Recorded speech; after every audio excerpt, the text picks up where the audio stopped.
In this tutorial, we will show how to use the Multi-MPPT feature with power sharing and multi-orientation daily sharing.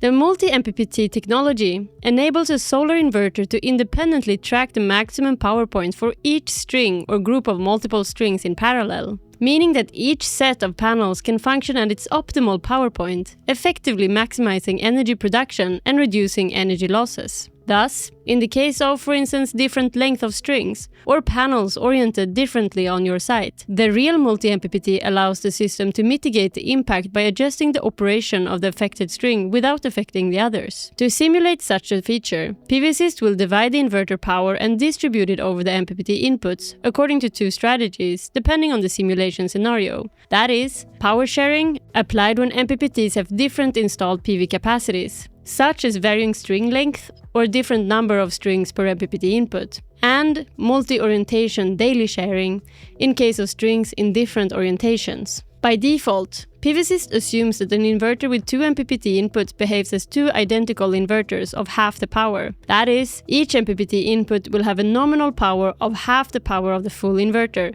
and the same logic is applied to any number of MPPT inputs. However, during operation, real inverters have the possibility of sharing the total output nominal power between different MPPT inputs. In PVsyst, this will be done by using the power sharing feature. Sharing the power generated by each MPPT across various strings or group of panels prevents strings from overloading while underperform, thus maintaining the overall balance and efficiency of the system. For this tutorial, we have started a new project at Geneva Contraint. To define the orientation, you must choose the field type. For this first example, we will choose a fixed tilted plane with a 30-degree tilt and 20-degree azimuth. Let's name the orientation Southwest. In this system, we choose a generic inverter with two MPPTs.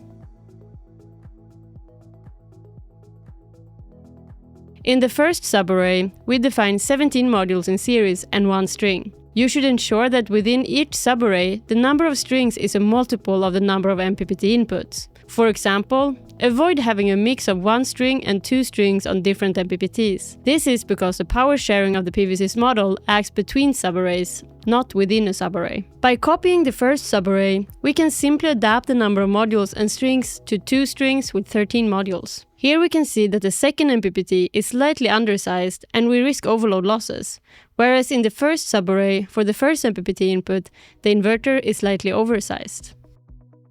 If the inverter has the capability to shift part of the nominal power between the MPPT inputs, this can be configured in the power sharing window. The power sharing feature ensures that the power generated by each MPPT controller is efficiently distributed across the different strings or group of panels by assigning each subarray to a power sharing group. On the left, you will see a list of the subarrays. You can collapse and expand each inverter.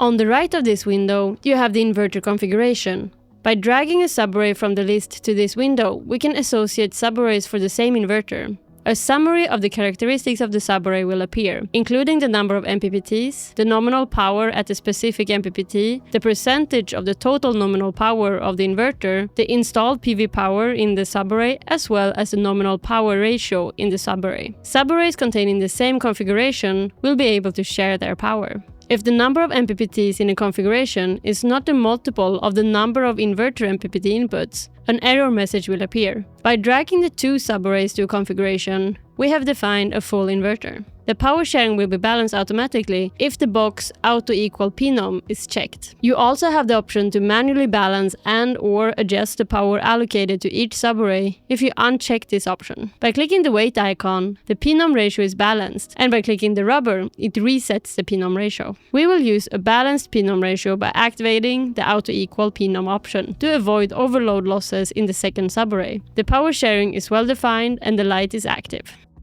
In the single line diagram, you can review the configuration.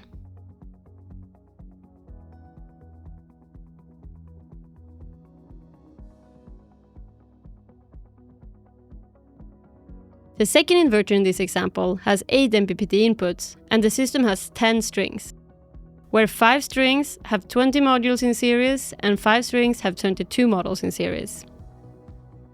Remember that the number of strings should be a multiple of the number of MPPT inputs, since the power sharing of the PVsyst model acts between subarrays and not within a subarray.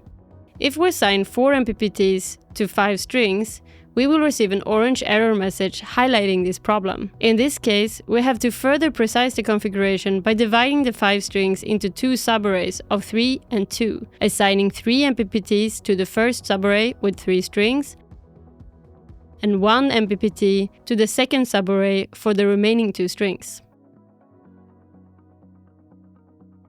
We follow the same process for the strings with 22 panels.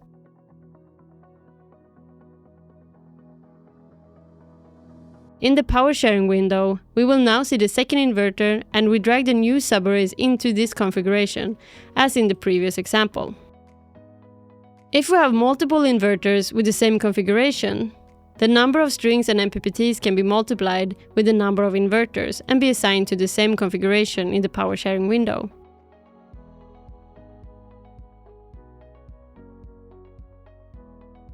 By opening the power sharing, we can balance the p-nom ratio just like in the previous example. If the same inverter is used with another configuration, for example 6 strings over 6 MPPTs and 4 strings over 2 MPPTs, these should be separated in a second configuration. Mark the inverter and click the plus icon. You can remove a configuration by using the trash icon and change the order in the list by using the arrows. With multiple orientations, the ratio of power generation between the strings is changing throughout the day. The power sharing described before, where the MPPT input remains static, relying solely on the total nominal PV power on each subarray, is not describing well this situation. Therefore, with multiple orientation, there is a dynamic daily sharing, taking into account the global irradiance at the collector plane for each simulation step. Since PVsyst will dynamically change the power of each MPPT, PVsyst might generate an overload loss warning based only on the PV power in the subarray, not yet considering that the power will be distributed throughout the day. To get rid of these messages, and to allow running the simulation, go to the project settings and increase the threshold for limit overload loss for design. For this example, with the dynamic daily sharing, let us go back to the orientations management and create one more orientation. Click Add Orientation. Set the plane tilt to 20 degrees and the azimuth to -30. Let's name this orientation Southeast. Now we can go back to the previous system, looking into our first inverter and assume that the second subarray is instead facing southeast.